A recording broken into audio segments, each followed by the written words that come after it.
शादी के दूसरे दिन बहू कमरे से बाहर आती है तो सामने सास को बैठा हुआ देखती है।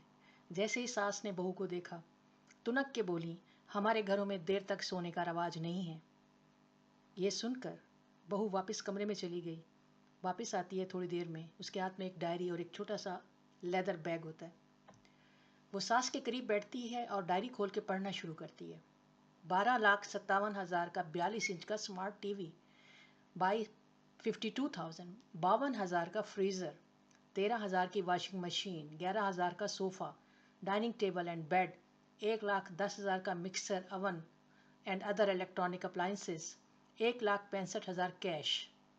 फिर कहती है पढ़ने के बाद, मम्मी ये वो लिस्ट है जो आपकी तरफ से मेरे वालिद को दी गई थी और मेरे वालिद ने इस लिस्ट में मौजूद हर चीज़ को मेरे साथ भेजा है और इस लिस्ट को केयरफुली चेक किया गया है कि इसमें ऐसी कोई डिमांड नहीं की गई कि जिसमें ये लिखा हो कि कहा गया हो कि बहू तालीम याफ्ता हो, नेक हो, फरमाबरदार हो और तहजीब याफ्ता हो। मैंने आपके बेटे को अपने लिए ख़रीदा है और हाँ, मेरे वालिद ने मुझे रुखसत करते हुए ये भी कहा था कि आज तक इस घर के आंगन में तुम खेली हो, आज तक तुम्हारी हिफाजत हमारा फ़र्ज़ था, लेकिन आज के बाद अपनी हिफाजत खुद करना।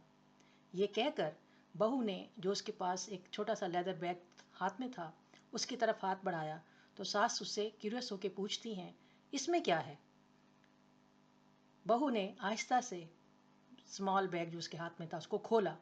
उसमें 32 बोर का रिवॉल्वर मौजूद था। रिवॉल्वर को देखते ही एकदम से सास खड़ी हो गई और कहने लगी, बेटा आप जाग गई हो? अच्छा थोड़ा इंतज़ार करो, मैं अभी आपके लिए चाय बना के लेके आती हूँ।